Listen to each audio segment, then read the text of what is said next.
October 17th, that's when U of A basketball says this year's Red-Blue game will take place. We'll get our first look at this year's team. And soon, we're about to get a longer look at the beloved 1988 team. Now on your side's Ashley Brewer has more. Perhaps the most beloved team in Arizona basketball history. The 1987-88 Wildcat team. It was like everybody was a fan. These guys were larger than life. It's really a great honor for all of us. Lute Olson's first Arizona Final Four team is full of players who went on to be successful on the court, like Steve Kerr, and off the court, like Harvey Mason and Kenny Lofton.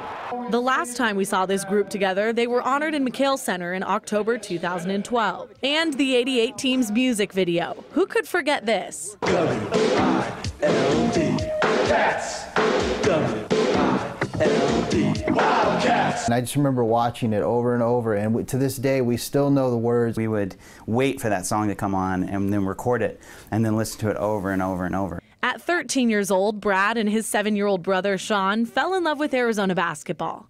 Even more, the 88 team who sang their favorite song. We know Tucson is passionate about this story, and we know how much that team meant to the city.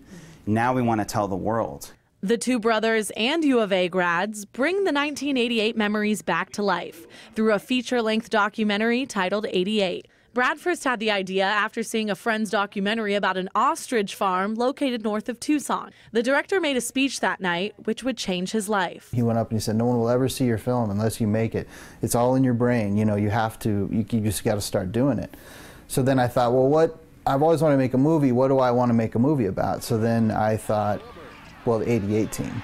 Brad's journalism degree and encyclopedic knowledge, paired with Sean's cinematography skills, were the perfect ingredients for their new project. The two have invested hundreds of hours researching, planning, and shooting.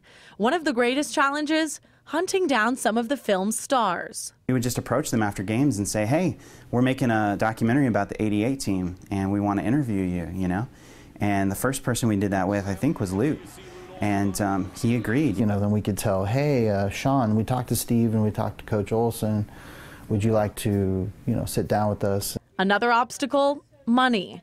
So the brothers created a Kickstarter campaign to help fund the production. They've raised over $23,000, but estimate the total project will cost over $100,000. I do want people to get goosebumps. And we want people to feel what they felt in 1988. And if they weren't there in 1988, we want them to feel what we all felt in that year. The expected release date is March 2017. Ashley Brewer, KGUN-9, on your side.